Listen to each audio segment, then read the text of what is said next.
Feel the weight of your body sinking into comfort, your breathing slowing to its natural, easy rhythm.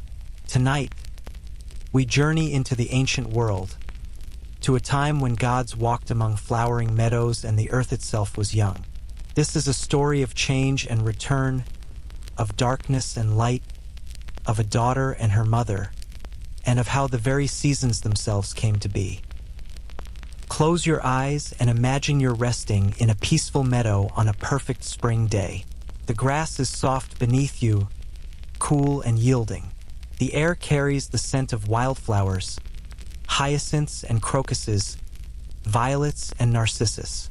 A gentle breeze moves across your face, carrying with it the warmth of sunshine and the promise of rest.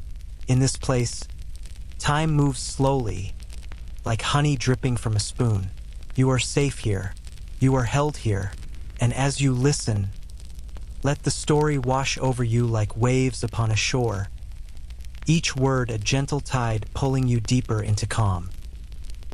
This is the story of Persephone, the maiden of spring, and how her journey to the underworld and back again taught the world the rhythm of life itself. The eternal dance between holding on and letting go, between endings and beginnings, between what was and what will be again. Breathe deeply. Let your mind wander into the mists of ancient Greece, where our story begins. Long ago, before the world knew winter, there existed a time of perpetual bloom. In this age, the earth wore its most beautiful garment every single day, a robe woven from countless flowers, grasses that stayed forever green, and trees that bore fruit in endless abundance. The sky remained a brilliant blue from horizon to horizon, unmarred by storm clouds or the gray veil of winter. It was a time that knew no scarcity, no cold, no dying of the light. The sun moved across the heavens in its ancient pattern. Yes, but the earth below responded with constant growth, constant life, constant giving. In this world of eternal spring, there lived a goddess named Demeter. She was among the eldest of the Olympian deities, daughter of the Titans Cronus and Rhea, sister to Zeus the king of gods, Poseidon the lord of seas, and Hades who dwelled in the shadowed places beneath the earth. Demeter's domain was the fertile soil itself, the grain that sustained humanity, the cycles of planting and harvest. She was mother to all growing things, and under her care, the earth gave freely and without hesitation. Her hair, they said, was the color of ripe wheat, golden and abundant, flowing down her back like fields of barley moving in the wind. When she walked through the countryside, flowers bloomed in her footsteps. Where she placed her hand upon a tree, fruit would swell and ripen. She wore robes of green and gold, sometimes bearing a crown woven from wheat sheaves, sometimes carrying a great cornucopia that overflowed with the earth's bounty.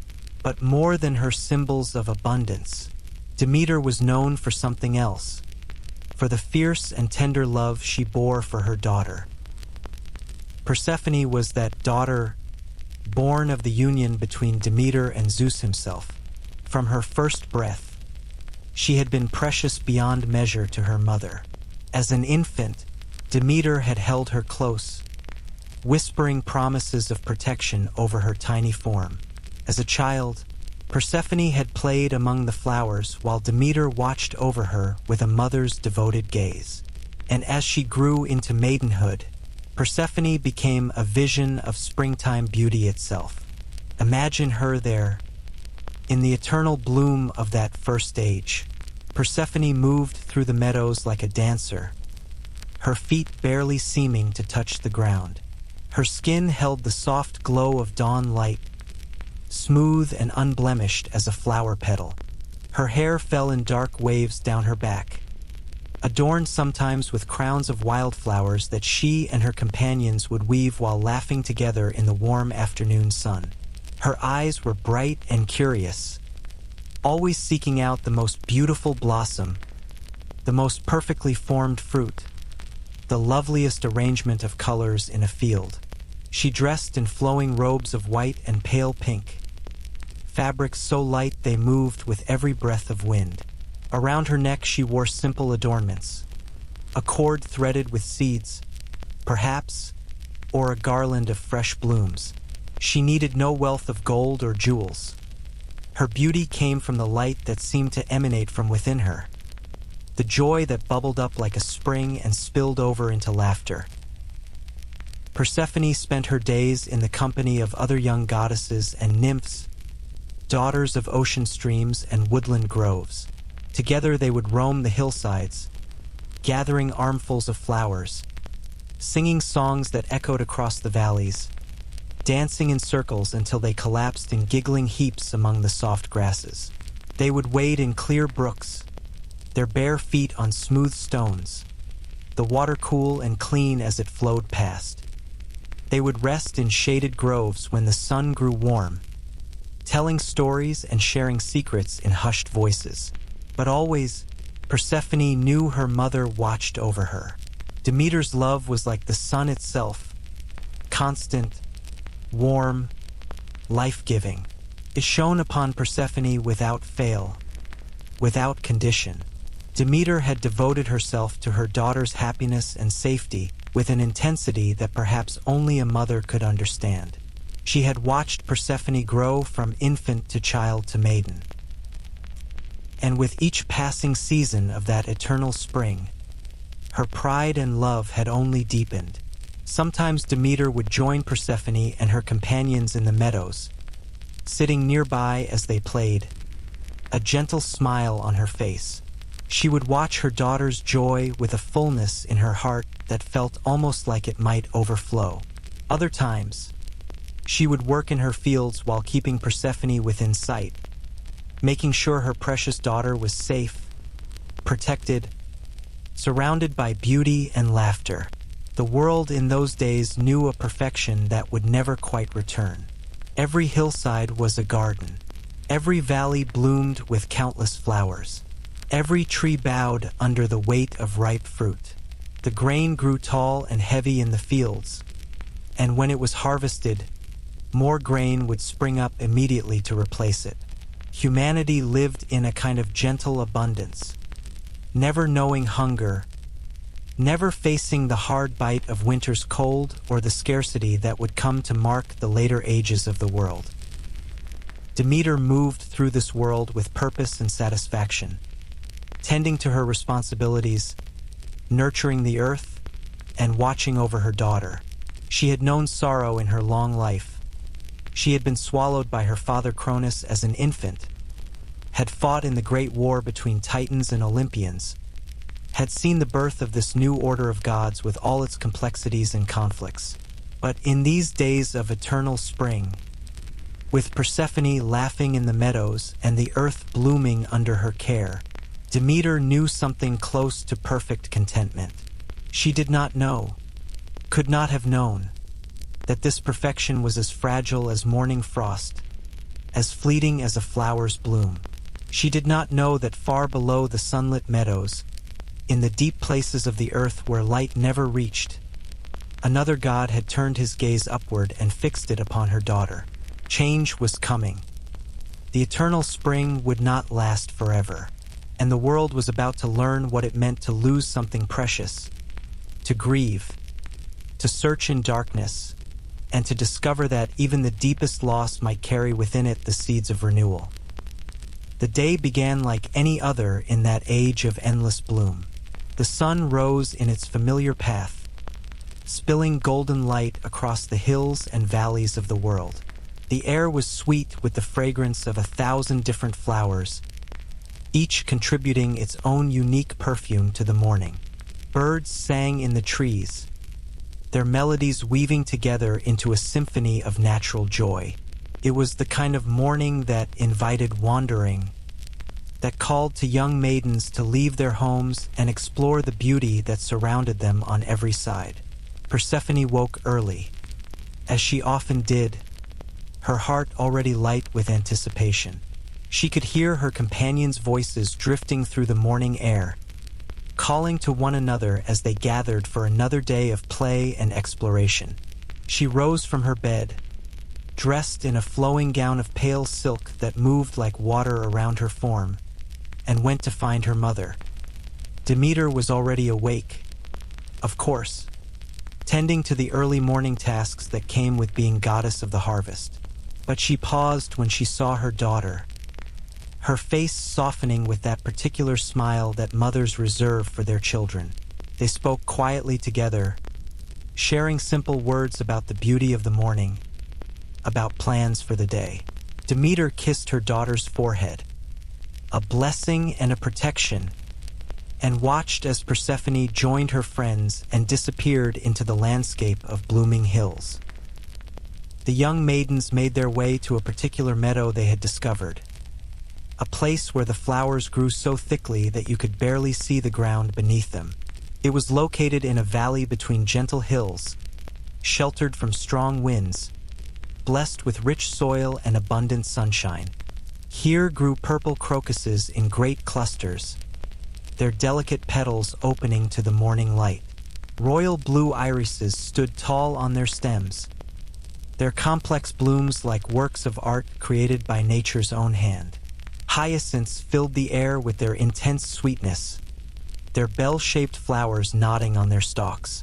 Persephone and her companions spread out across the meadow, each drawn to different blooms, each gathering armfuls of their favorites. They would laugh and call out to one another when they found a particularly beautiful specimen, would hold up their bouquets for the others to admire. Their voices created a pleasant sound in the quiet valley, young and carefree, filled with the simple joy that comes from beauty appreciated, from friendship shared, from a perfect day in a perfect world. Persephone moved through the flowers with her characteristic grace, bending to examine this blossom or that one, selecting the most beautiful to add to her growing collection.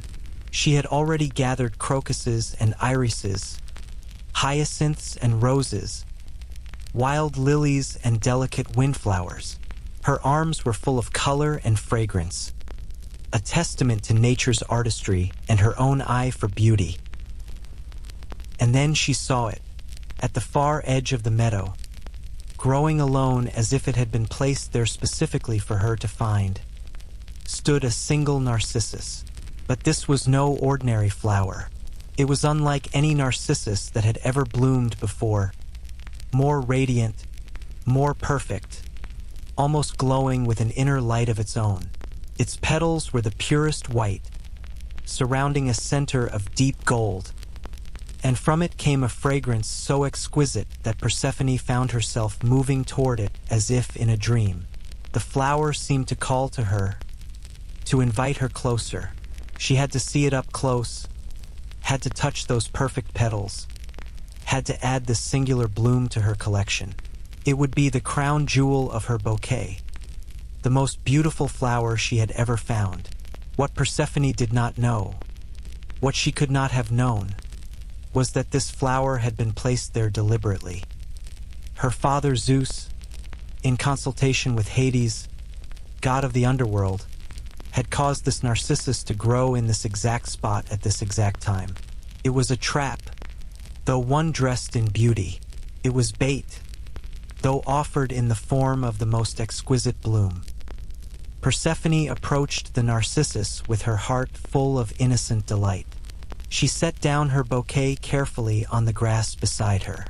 She reached out with both hands toward the flower, wanting to pluck it gently so as not to damage its perfection. Her fingers were just about to close around its stem when she felt it, a trembling beneath her feet. At first it was subtle, barely noticeable, like the whisper of an earthquake too small to cause alarm. But it grew stronger with each passing second. The ground beneath her began to shake more violently. She could hear a rumbling sound, deep and ominous, rising from somewhere far below the earth's surface. Fear began to replace her earlier joy. She tried to step back from the flower, tried to call out to her companions, but she had no time. With a sound like thunder, the earth itself split open, A great chasm appeared in the meadow, a crack in the world that led down into depths of darkness. From this terrible opening came a chariot, not made of wood and bronze like mortal chariots, but fashioned from some dark metal that seemed to absorb light rather than reflect it. It was pulled by 4 enormous black horses, their eyes wild, their hooves striking sparks against stone as they emerged from the underworld into the light of day. And driving this chariot was a figure both magnificent and terrible. Hades, Lord of the dead, King of the underworld, brother to Zeus and Poseidon, had come to claim a bride. He was tall and powerfully built, with the bearing of royalty and the aura of immense, ancient power.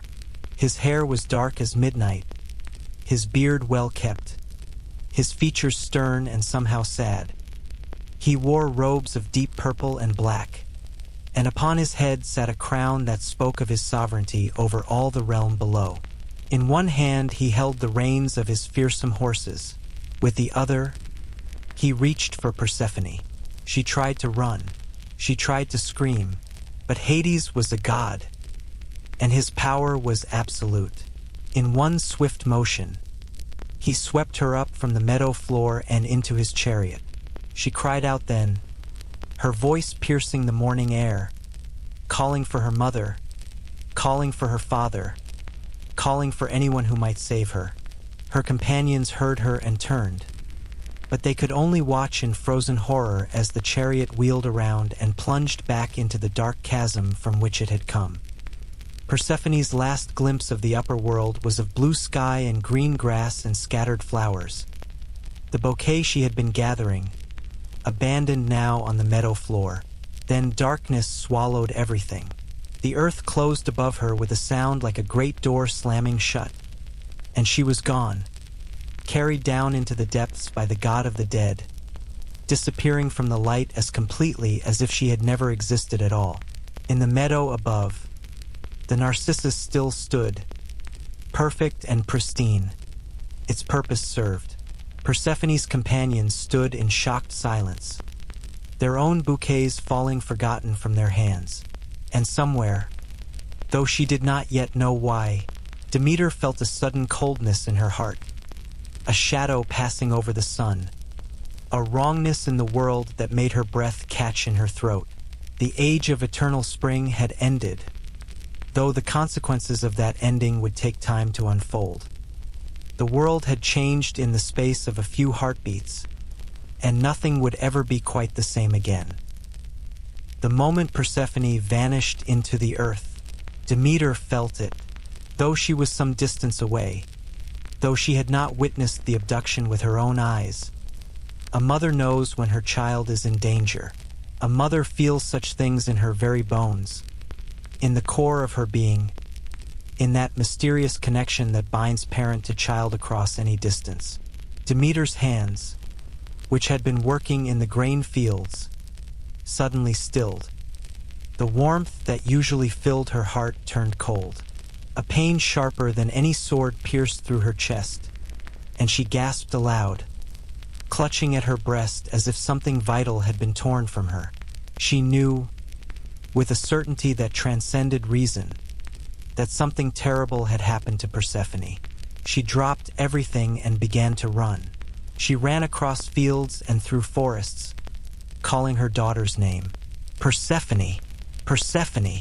Her voice echoed across the landscape, increasingly desperate, increasingly frantic. She asked everyone she encountered, shepherds tending their flocks, farmers working their land, nymphs dwelling in streams and groves, if they had seen her daughter. But no one could tell her what she needed to know. No one had witnessed the abduction. Even Persephone's companions, when Demeter finally found them, could only describe what they had seen: the earth opening, the dark chariot, the god who had taken her daughter down into the depths. But they could not tell her who that god was, or where he had taken Persephone, or why. Demeter's grief was like a great wave crashing over her. drowning her in sorrow so profound it seemed to have no bottom. She tore at her robes, unmindful of her divine dignity. She let her hair fall wild and uncombed. She ceased to care about her appearance, her duties, everything that had once mattered to her. Nothing existed for her now except the desperate need to find her child and bring her home. For 9 days and 9 nights, Demeter wandered the earth without rest. She did not eat. She did not sleep. She did not pause even for a moment in her search. By day she walked under the blazing sun, looking in every valley, searching every grove, calling her daughter's name until her voice grew hoarse. By night she carried torches, their flames lighting her path through darkness, allowing her to continue her search even when others rested. The torches became her constant companions, symbols of her relentless quest. In later ages, when humans would honor Demeter in ritual and ceremony, they would always remember the torches, those flames of hope carried through endless darkness, representing a mother's love that would not be quenched, that would not give up, that would search until the end of time if necessary to recover what had been lost. As Demeter wandered, something began to change in the world around her. It happened gradually at first, so subtly that even the gods did not immediately notice. But Demeter's grief was not a small or private thing. She was the goddess of the harvest, the force that caused the earth to bloom and grow and provide. Her emotions, her state of being, were intimately connected with the fertility of the world itself. And so, as her heart grew colder with grief, so too did the earth begin to cool. As her joy withered and died, so too did the endless bloom of eternal spring begin to fade. The grass that had always stayed green began to turn brown at the tips. Flowers that had bloomed constantly started to close their petals and droop on their stems. Trees that had borne fruit without ceasing found their branches growing bare. The harvest that had always been abundant began to fail. Fields that had produced grain in endless supply now yielded only withered stalks. Gardens that had overflowed with vegetables produced nothing but empty vines. Humanity watched in growing alarm as their source of sustenance began to disappear. They had never known hunger before, had never faced the possibility of famine.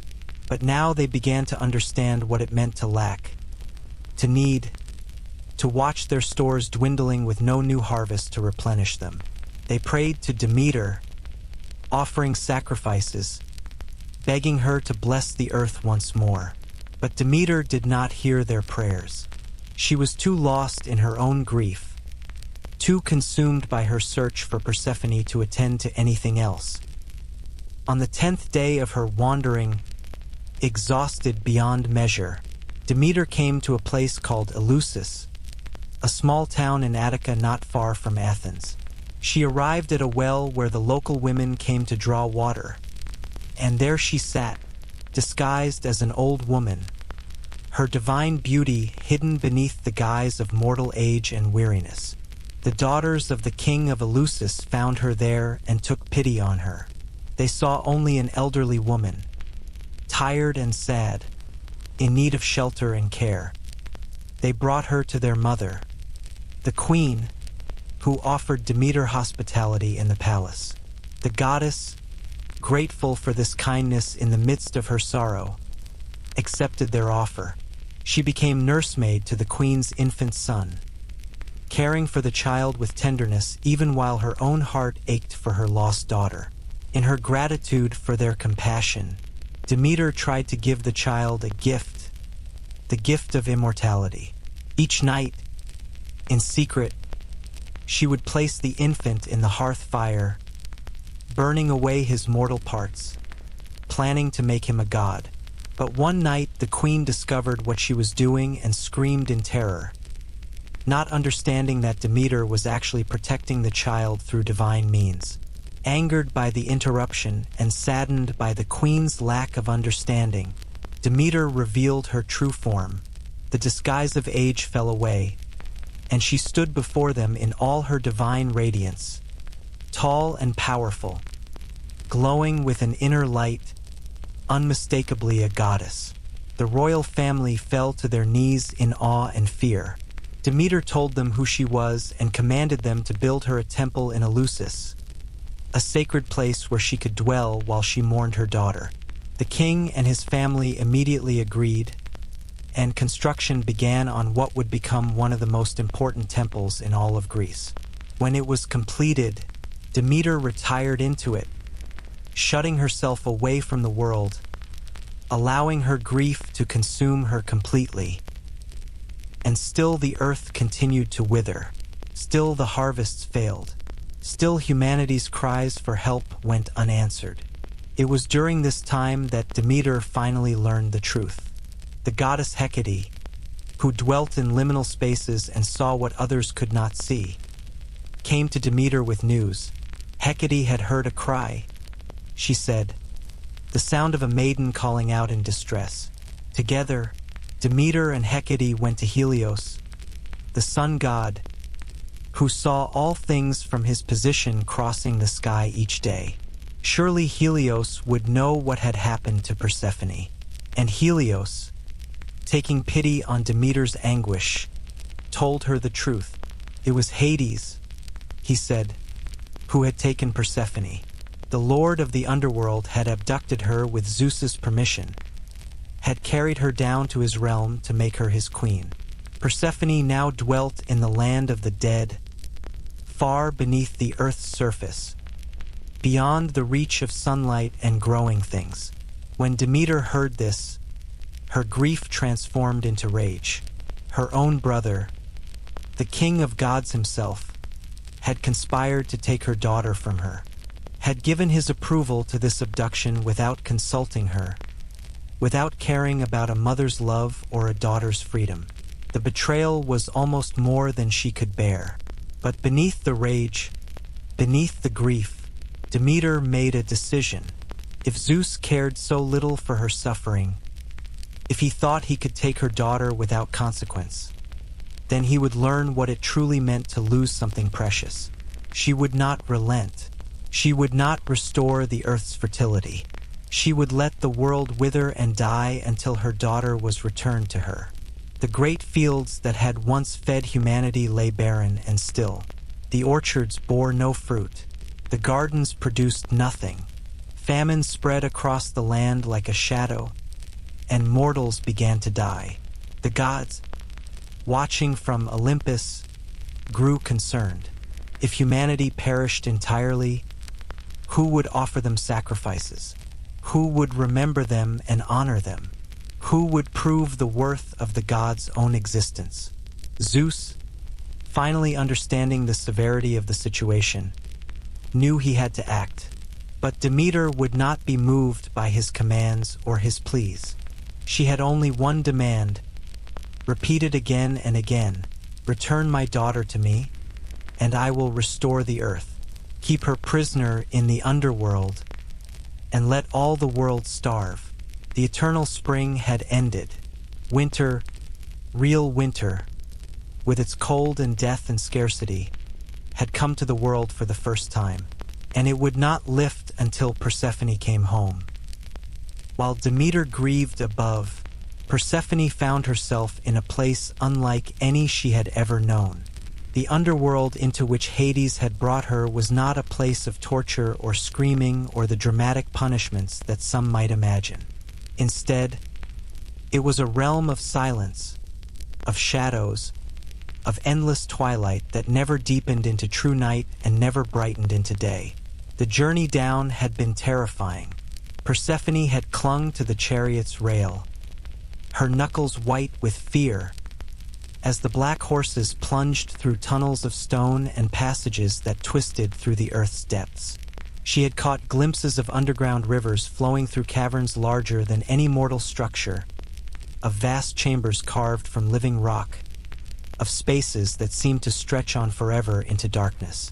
Finally, the chariot had emerged into what could only be Hades' kingdom, an enormous underground realm, lit by an eerie phosphorescence that seemed to come from the rocks themselves, from minerals in the cave walls, from mysterious sources that had nothing to do with sun or stars. The light was pale, ghostly, casting everything in shades of gray and silver and deep shadow. Hades' palace stood at the heart of this realm, carved from black stone, its architecture both grand and severe. Columns rose like the trunks of ancient, petrified trees. Halls stretched away into dimness, their far ends lost in shadow. The furnishings were rich but somber. Chairs of ebony inlaid with precious stones, tables of dark marble, tapestries woven in patterns that seemed to shift and change when viewed from the corner of the eye. Hades himself had spoken little during the journey. He was not cruel in his manner, not harsh or violent, but he was also not warm, not comforting, not in any way prepared to explain himself or justify what he had done. He had simply brought her to a chamber he had prepared for her, a room that was beautiful in its own austere way, with hangings of fine fabric and a bed draped in silken coverings, and told her that she was now queen of the underworld. Persephone, still in shock, could hardly process what was happening to her. One moment she had been in a sunlit meadow, reaching for a flower, surrounded by friends and the familiar beauty of the world she had always known. The next, she was in this place of shadows and silence, claimed by a god she barely knew, separated from everything and everyone she loved. She wept, of course, for hours, perhaps for days. Time was difficult to measure in this place where nothing changed, where no sun rose or set. She refused to leave her chamber, refused to eat, refused to speak to Hades when he came to check on her.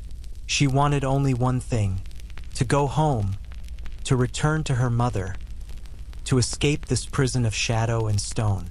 But as time passed, and time did pass, even in the underworld where it seemed to move differently than in the world above, Persephone began to observe her new surroundings with more than just fear and grief. She was, after all, a curious being by nature, and the underworld, for all its strangeness and sorrow, held wonders that could not be found anywhere else. The realm was vast, she discovered. It contained many regions, each distinct in character and purpose. There were the asphodel meadows, where the majority of human souls dwelt after death, not being punished, not being particularly rewarded, but simply existing in a kind of peaceful limbo, like shadows of their former selves. These souls drifted through fields of pale asphodel flowers, those ghostly plants that needed no sunlight to bloom, remembering dimly what they had once been but no longer fully alive to emotion or experience. There was the region of Elysium, reserved for heroes and those whom the gods had particularly favored. Here the landscape was more beautiful, more alive somehow, with green meadows and pleasant groves where blessed souls could dwell in eternal peace. Persephone, wandering carefully under Hades' watchful gaze, had seen these fortunate spirits engaged in pursuits they had loved in life, philosophers in eternal discussion, poets composing verses, warriors sparring in friendly competition that could bring no injury in this deathless place. And there was Tartarus, the deepest pit of the underworld, where the truly wicked suffered punishment and where the ancient titans had been imprisoned after their defeat by the Olympian gods. Persephone did not venture near Tartarus, but she could sense it, a darkness within darkness, a place where even the dim light of the underworld could not penetrate. The underworld was bounded and divided by 5 great rivers, each with its own character and purpose. The Styx was the most famous, the river of hatred upon which the gods themselves swore their most binding oaths. Charon, the ancient ferryman, rowed newly arrived souls across its dark waters in exchange for a coin placed in their mouths by grieving relatives. The Acheron was the river of woe, its waters bitter and cold. The Lethe was the river of forgetfulness, and souls who drank from it lost all memory of their former lives.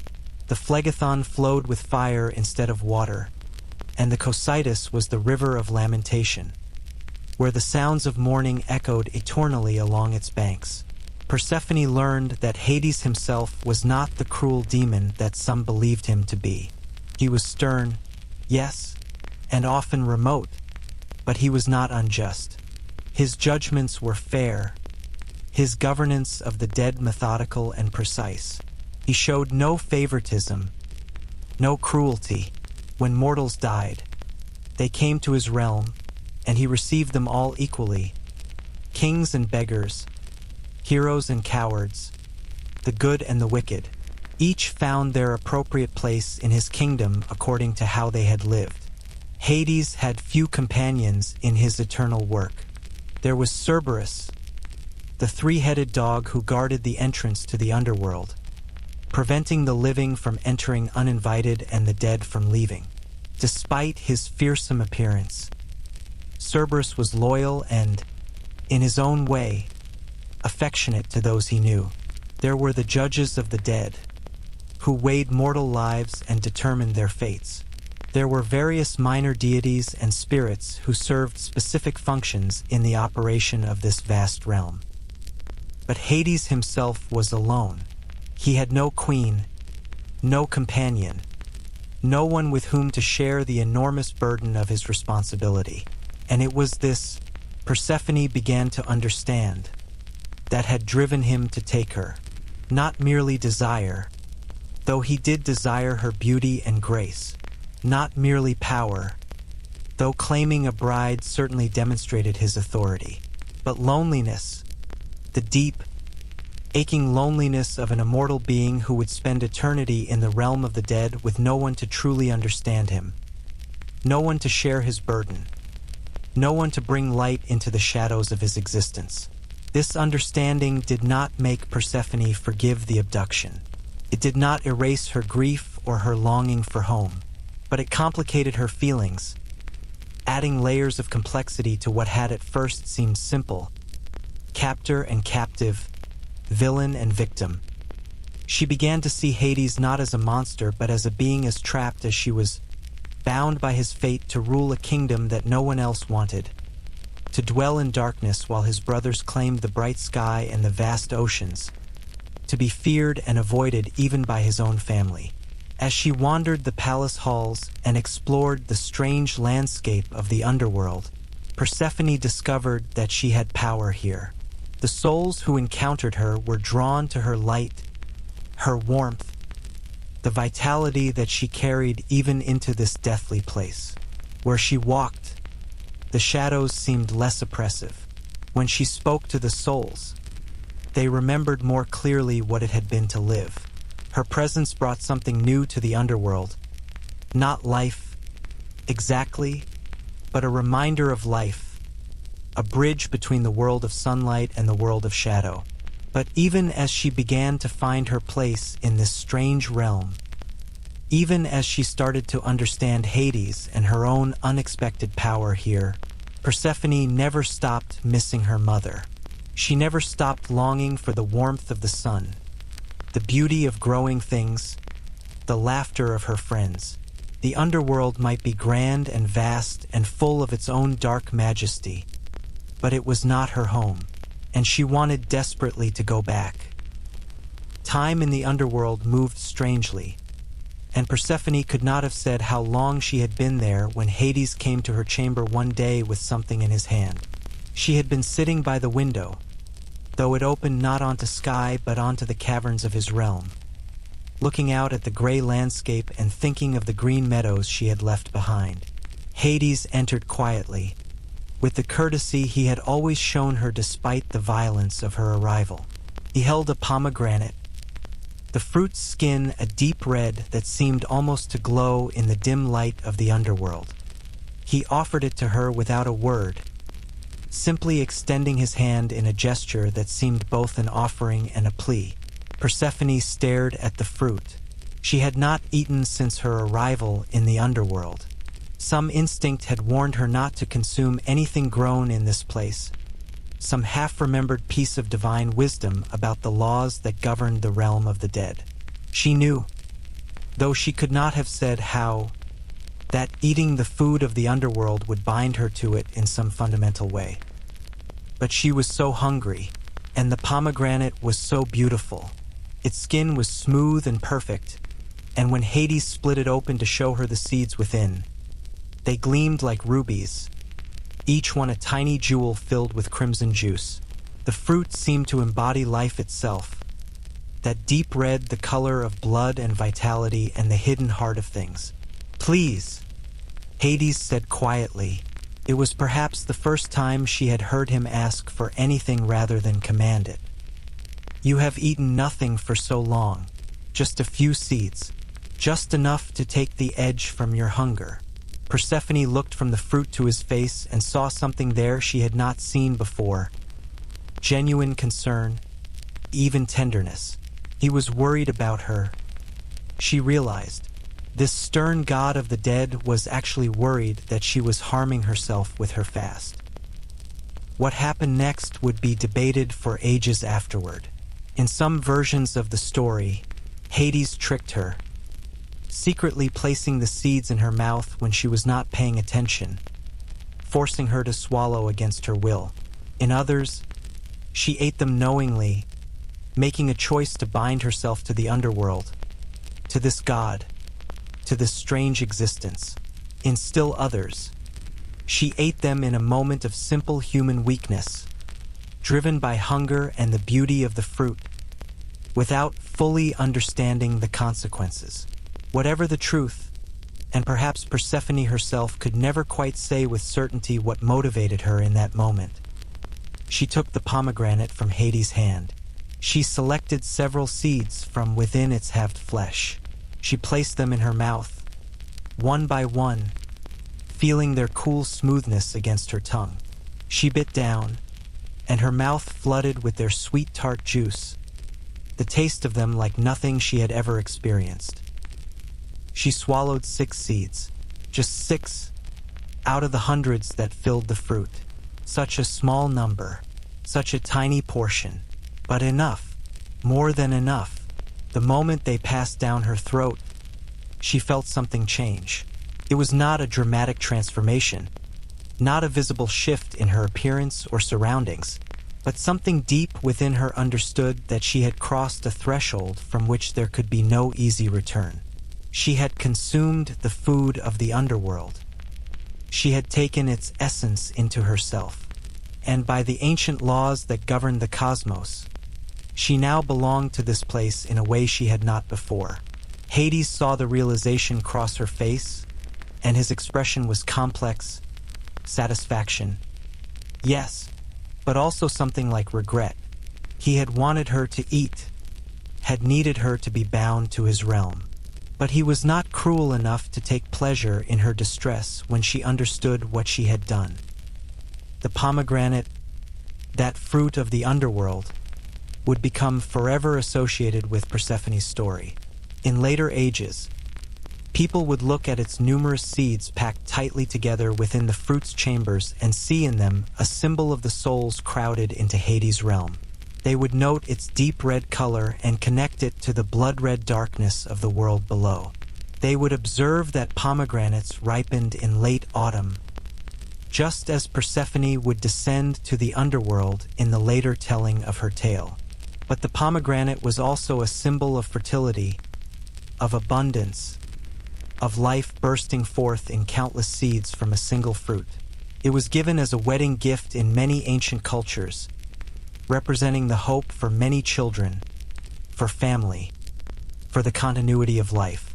In this way, the pomegranate perfectly embodied the dual nature of Persephone herself, goddess of spring and queen of the underworld, representing both life and death, growth and decline, the seen and the unseen. For Persephone, the pomegranate seeds meant entrapment but also transformation. She was no longer just the maiden who had gathered flowers in meadows. She was becoming something more complex, someone who had eaten the fruit of death and yet still lived, who belonged to two worlds and would be forever divided between them. Unknown to her, even as she was coming to terms with what she had done, events were unfolding in the world above. Zeus, finally accepting that Demeter would not relent until her daughter was returned, had made a decision. He sent Hermes, the messenger god, down to the underworld with a command: Hades must release Persephone.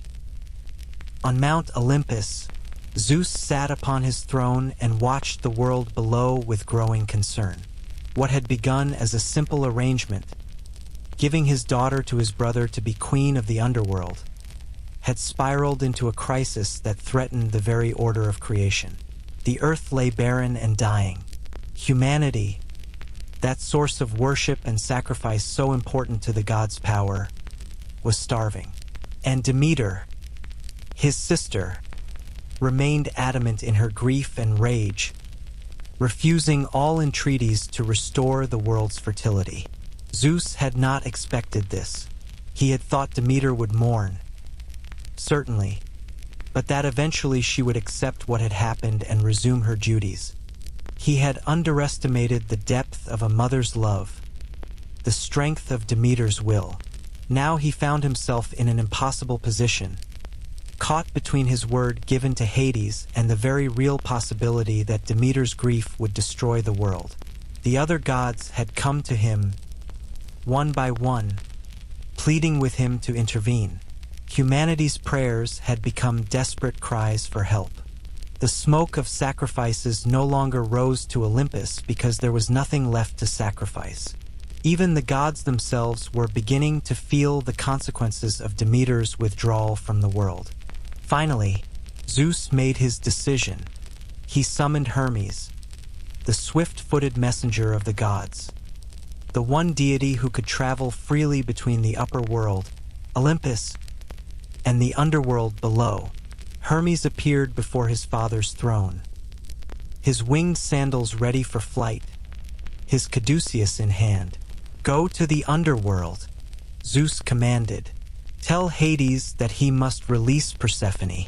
Demeter will not be moved, and the world cannot survive her grief. Let the girl return to her mother, and perhaps we can restore some balance to creation." Hermes bowed and immediately departed on his errand. He flew down from Olympus, passed through the upper world where dying fields and starving mortals bore witness to Demeter's sorrow, and descended into the earth through one of the secret ways known only to the gods. He passed Cerberus with a familiar greeting. The dog knew him well from his many journeys to the underworld, and made his way to Hades' palace. He found Hades in the great hall, seated on his throne of ebony and obsidian, a figure of stern dignity amid the shadows. Persephone sat nearby, quieter now than she had been, some of the wild desperation of her first days in the underworld replaced by a kind of resigned melancholy. Hermes delivered Zeus's message with his characteristic eloquence and tact. He spoke of the world's suffering, of Demeter's implacable grief, of the necessity of Persephone's return. He made it clear that this was not a request but a command from the king of gods himself. Hades listened in silence, his expression unreadable. When Hermes finished speaking, the lord of the underworld sat for a long moment without responding. Finally, he spoke, his voice low and measured. "I will comply with Zeus's command," he said. "I have always been obedient to the order established among the gods. If Zeus wishes Persephone to return to the upper world, I will not prevent it." Persephone, hearing these words, felt her heart leap with a joy so intense it was almost painful. She would go home. She would see her mother again. She would return to the sunlight and the flowers and everything she had lost. Tears of relief filled her eyes, and for the first time since her abduction, she felt something like hope. But Hades was not finished speaking. "However," he continued, and Persephone's joy faltered at that single word. There is a matter that must be addressed. Persephone has eaten food of the underworld, 6 seeds from a pomegranate. By the ancient laws that govern the realms of existence, anyone who has consumed the food of the dead is bound to this place. She cannot leave entirely. She belongs here now, at least in part. A silence fell over the hall. Hermes's expression showed his dismay. This was a complication he had not anticipated. Persephone felt her hope crumbling, tears now of despair rather than joy streaming down her face. She had eaten the seeds. She had bound herself to this place, and there was no escaping the fundamental laws of the cosmos, not even for a goddess. But Hermes was clever, and he had not been chosen as Zeus's messenger without reason. He thought quickly, considering the problem from all angles. Finally, he spoke. If Persephone cannot leave entirely, perhaps a compromise can be reached. She ate 6 seeds, a fraction of the whole fruit. Perhaps she could spend a portion of each year in the underworld, corresponding to those 6 seeds, and the remainder of the year in the upper world with her mother. Hades considered this. It was not what he wanted. He had hoped to keep Persephone with him always, but it was better than losing her completely, and he could see that Persephone herself, for all her longing to return to her mother, was not entirely unchanged by her time in his realm. Something in her had recognized the power she held here, the importance of the work that governed the dead. She had begun to understand this dark kingdom in ways that no one from the bright world above ever could. I accept this compromise, Hades said finally. Let Persephone spend 1 month of each year in the underworld for each seed she consumed. 6 months below, 6 months above. And when she is here, she will reign as queen beside me, for she has eaten the food of the dead and cannot be anything less than royalty in this place. Hermes agreed to these terms and promised to carry them to Zeus and Demeter. He turned to Persephone with kindness in his eyes. Come, he said gently, let me take you home to your mother. She has mourned you every moment of your absence, and her grief has covered the world in shadow. Your return will restore the light. Persephone rose from where she sat, ready to follow Hermes upward, but she paused and looked back at Hades. The god of the underworld sat on his throne, stern and alone, as he had been for countless ages before she arrived, and she felt, to her own surprise, a pang of something that might have been sympathy or understanding, or perhaps the first stirrings of something more complex. I will return, she said quietly. When the time comes, I will fulfill our agreement and come back to rule beside you. Hades inclined his head in acknowledgement, and for a moment his severe expression softened almost imperceptibly. Then Persephone turned away and followed Hermes out of the palace, through the caverns of the underworld, past Cerberus, who bowed his 3 heads as she passed, and up toward the light and life and her mother's waiting arms. Demeter was in her temple at Eleusis when she first felt it, a change in the very fabric of existence, a shift from despair toward hope. She rose from where she had been sitting in motionless grief and went to the entrance of her temple, looking out at the withered landscape. Something was different. Something was returning. And then she saw them. Hermes descending from the sky, his winged sandals bearing him down from the heavens, and beside him, rising from the earth itself, was Persephone. For a heartbeat, Demeter could only stare, unable to believe what her eyes showed her. Her daughter returned, her precious child, stolen from her and now restored. Then, with a cry of joy that echoed across the barren hills, Demeter rushed forward, and mother and daughter fell into each other's arms. They wept together, clinging to one another as if they would never let go.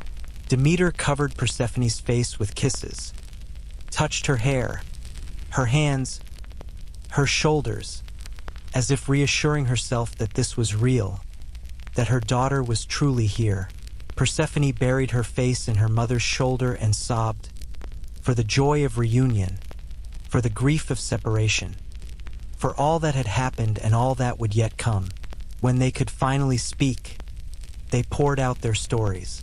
Demeter told of her desperate search, her endless wandering, the torches carried through day and night, the grief that had consumed her so completely that she had let the world wither rather than continue without her daughter.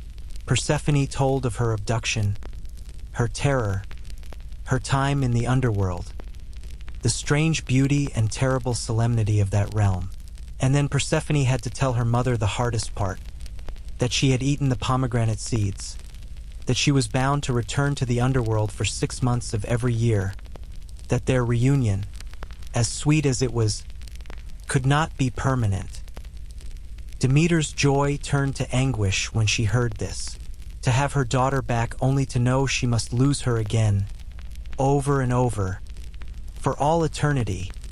It seemed too cruel to bear, but when she looked into Persephone's eyes, she saw something there that gave her pause. Her daughter had changed. She was no longer merely the maiden who had gathered flowers in meadows. She had walked in the land of the dead. She had eaten the food of shadows. She had become queen of the underworld as well as goddess of spring. Persephone was no longer hers alone. She belonged also to Hades, to the dead, to the dark places beneath the earth. And denying this truth would not change it. Slowly, with great difficulty, Demeter accepted the compromise. She would have her daughter for half the year, and for that half, she would bless the world with abundance and growth. But when Persephone returned to the underworld for the other half of each year, Demeter would withdraw her blessings, would allow the earth to rest and sleep, would cover the world in the cold stillness of her grief. And so the seasons were born. When Persephone was with her mother, the earth responded to Demeter's joy. Seeds that had lain dormant in the frozen ground began to sprout. Buds formed on bare branches and opened into leaves and blossoms. Grass pushed up through the soil, green and new. Flowers bloomed in every meadow and garden. This was spring, the return of life, the renewal of growth, the celebration of Persephone's presence in the upper world. As the weeks passed and Persephone remained, the earth matured into the fullness of summer. Crops grew tall in the fields. Fruit swelled on the trees. The land was warm and generous, producing abundance in every form. Demeter, reunited with her daughter, poured all her love and energy into making the world bloom. She taught humanity the proper ways to cultivate the earth, to plant and tend and harvest. She blessed their efforts with rich yields and plentiful stores. But as the time approached for Persephone to return to the underworld, changes began again. The earth sensed Demeter's impending sorrow and began to prepare for it. The growth of summer slowed. Fruits ripened and then began to fall. Leaves that had been green started to turn gold and crimson and brown. This was autumn, a time of harvest and preparation, a season of beauty tinged with melancholy, as the world grew ready for Persephone's departure. And when Persephone descended once more into the underworld, winter came. Demeter withdrew into her grief, and the earth responded. Leaves fell from trees, flowers died, grass turned brown, snow fell from gray skies and covered the land in white. Nothing grew, nothing bloomed. The world became cold and still and quiet, waiting for Persephone's return. This cycle would repeat forever. Spring, summer, autumn, winter, each year marking Persephone's journey between the worlds, each season reflecting Demeter's joy at her daughter's presence or sorrow at her absence. What had been eternal spring became a dance of light and shadow, warmth and cold, growth and rest, life and death, and Persephone herself became a bridge between worlds. For 6 months each year, she was the maiden of spring, bringing renewal and fresh life to the earth. For the other 6 months, she was the queen of the underworld, guiding souls through death's dark realm. She belonged fully to neither world and yet was essential to both. She was the proof that endings could lead to beginnings, that death was not merely destruction but also transformation, that loss could contain within it the promise of return. The people of Eleusis, who had shown Demeter kindness during her darkest grief, received a special gift in return. Before leaving their town to resume her divine duties, Demeter taught them secret rites, sacred ceremonies that would honor her story and Persephone's, that would celebrate the cycle of loss and return, death and rebirth. These rites became known as the Eleusinian Mysteries, and they would become the most sacred and influential religious practices in all of ancient Greece. They would continue for nearly 2,000 years, drawing initiates from across the Mediterranean world. Kings and emperors, philosophers and poets, common farmers and wealthy merchants, all would come to Eleusis to participate in these secret ceremonies. The mysteries were exactly that, mysteries. Those who were initiated into them swore solemn vows never to reveal what occurred during the sacred rites. The penalty for breaking this vow was death, and the ancient Greeks took such oaths seriously. To this day, we do not know exactly what happened during the most sacred moments of the Eleusinian Mysteries. The initiates kept their secrets well. But we know something of the framework. The mysteries took place annually in early autumn, around the time when, according to the myth, Persephone would descend to the underworld. The ceremonies began in Athens and involved a great procession along the sacred way to Eleusis, a journey of about 14 miles. The initiates walked this path together, shouting ritual cries, carrying sacred objects, reenacting in some way Demeter's search for her lost daughter. The procession was open to all who spoke Greek, regardless of social status. Slaves could be initiated alongside their masters. Women participated equally with men. This was radical in ancient Greek society, where so many aspects of public life were divided by gender and class. But the mysteries of Demeter and Persephone transcended such divisions. Death, after all, comes to everyone equally. When the initiates reached Eleusis, they underwent purification rituals. They fasted for a period, consuming nothing, just as Persephone had refused food in the underworld and Demeter had neglected to eat during her search. Then they drank a special mixture called kykeon, made from barley and mint and possibly other ingredients. Some scholars believe this drink may have contained psychoactive substances that helped produce the visionary experiences reported by initiates. The climax of the mysteries occurred in a great hall called the Telesterion, built to Demeter's specifications. This building could hold thousands of people. Its interior was arranged around a small central chamber called the Anacteron, whose contents were among the most closely guarded secrets of the rites. From the fragments of testimony that survive, we know that something was revealed to the initiates in that hall. Some great vision or truth was shown to them, something that fundamentally changed how they understood death and the afterlife. Ancient writers speak of a brilliant light suddenly appearing in darkness, of the revelation of sacred objects, of a profound experience that left initiates transformed. The Eleusinian Mysteries promised something extraordinary, the assurance that death was not the end. Just as Persephone had descended to the underworld and returned, just as seeds planted in the earth died and were reborn as new growth, so too would human souls continue beyond death. The mysteries offered initiates a blessed afterlife, a promise that they would not simply become shadows wandering in darkness, but would be reborn into light and life. This was a revolutionary concept in ancient Greek religion. The Homeric view of the afterlife was bleak. All souls, good or bad, descended to Hades to become weak, pale shadows of their former selves, living a diminished existence of regret and loss. But the Eleusinian mysteries offered an alternative. They taught that those who had been initiated, who had learned the sacred secrets, who had undergone the ritual death and rebirth symbolized in the ceremonies, would experience something better. The mysteries spoke to the deepest human fears and hopes. They acknowledged the reality of death, the inevitability of loss, the grief that accompanies the end of things.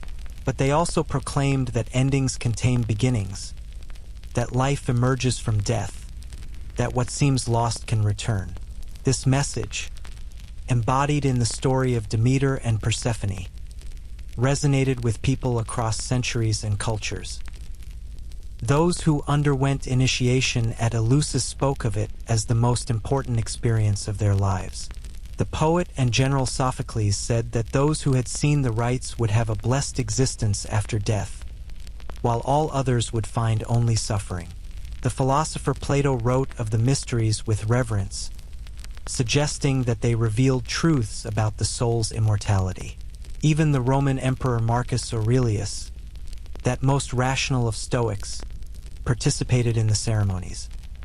The temple that Demeter commanded be built at Eleusis became one of the most important sacred sites in Greece.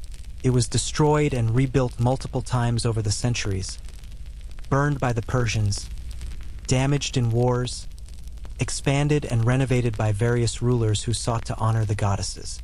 But it always remained a place of pilgrimage, a destination for those seeking the comfort and wisdom offered by Demeter and Persephone. The mysteries continued until the end of the 4th century CE, when the Roman Emperor Theodosius banned all pagan practices in favor of Christianity. The temple at Eleusis was destroyed shortly afterward, its secrets dying with the last of the initiates. The knowledge of exactly what occurred in the Telesterion was lost forever, carried to the grave by those who had sworn never to reveal it. But the story itself survived. The myth of Demeter and Persephone lived on in poems and artwork, in retellings passed from generation to generation.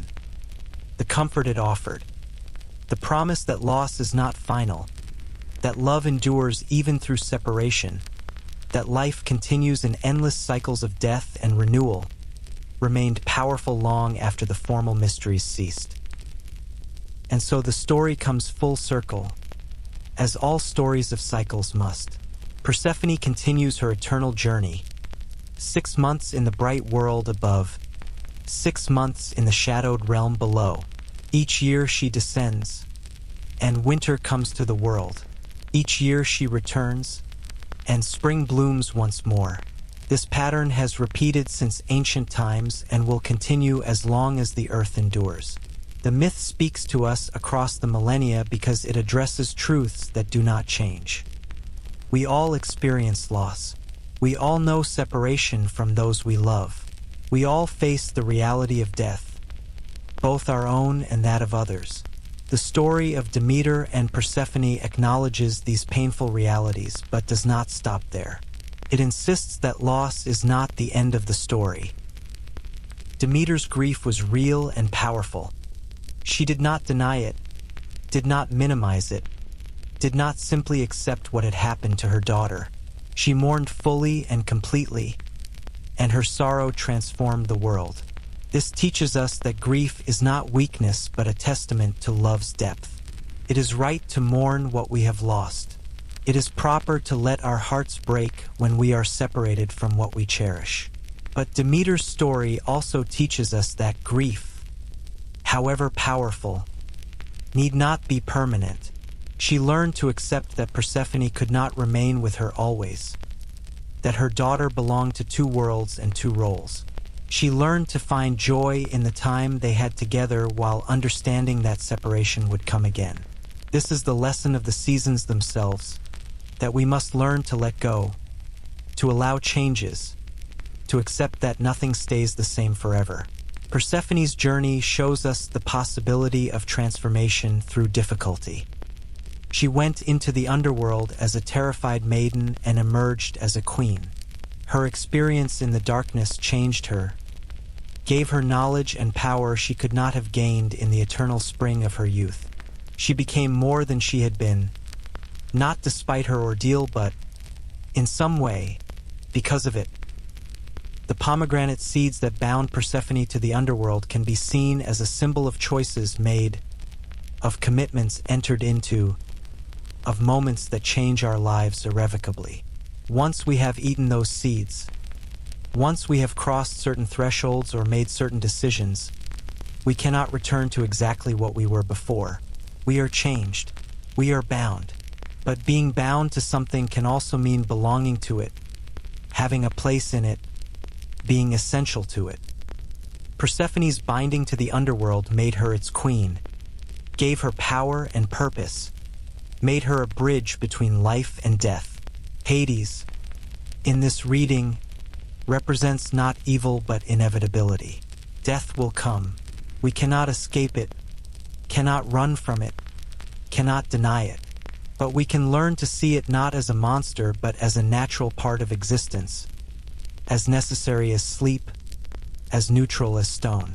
Hades was stern but not cruel, powerful but not sadistic. He simply was what he was, the guardian of the dead, the ruler of the underworld, the force that receives all that lives when life has ended. The cycle of seasons that emerged from Persephone's dual existence reminds us that life is not static. Growth requires rest. Activity requires sleep. Light requires darkness. We cannot bloom continuously without exhausting ourselves. The earth understood this. It learned to rest in winter, to sleep beneath the snow, to gather its strength for the burst of spring. And we too might learn from this pattern, accepting that our lives will have seasons of abundance and seasons of scarcity, times of joy and times of sorrow, periods of growth and periods of rest. As you lie here in the quiet, let the story settle into your mind like seeds into soil. Feel the rhythm of it, descent and return, loss and recovery, death and rebirth. Let it remind you that nothing is truly lost, only transformed. That what seems like an ending might be preparation for a beginning. That separation can make reunion sweeter. That darkness can teach us to better appreciate light. Imagine Persephone in her meadow, gathering flowers in the eternal spring before she knew sorrow. See her taken into darkness, terrified and grieving. Watch her learn to navigate the underworld, to find power in shadows, to become queen of a realm she never wanted. Feel Demeter's anguish, her relentless search, her refusal to let go. And finally, witness their reunion, the joy of finding what was lost, the sweet relief of return, the bittersweet knowledge that it cannot last forever but will come again. This is the gift of the myth, not that we can avoid loss, but that we can survive it and find meaning in it. Not that we can prevent change, but that we can learn to dance with it. Not that endings don't hurt, but that they also make possible new beginnings. The world still turns through its seasons. Spring still returns after winter's sleep. Seeds still push up through soil toward light. Life still emerges from death in endless variation. And somewhere, in the realm of myth and symbol and eternal truth, Persephone still makes her journey, down into darkness, up into light, teaching us through her story that we are all both light and shadow, both growth and rest, both mortal and something more. Thank you for listening to this myth of Persephone's journey. If you enjoyed this story, please take a moment to like this video and subscribe to the channel for more mythological tales, told in a calming, soothing way. Share this with anyone who might find comfort in these ancient stories of transformation and return. May your own journeys through darkness lead you back to light, and may you find peace in the knowledge that all things change, all things cycle, all things return. Sweet dreams, And until next time, may you rest well in the knowledge of eternal renewal.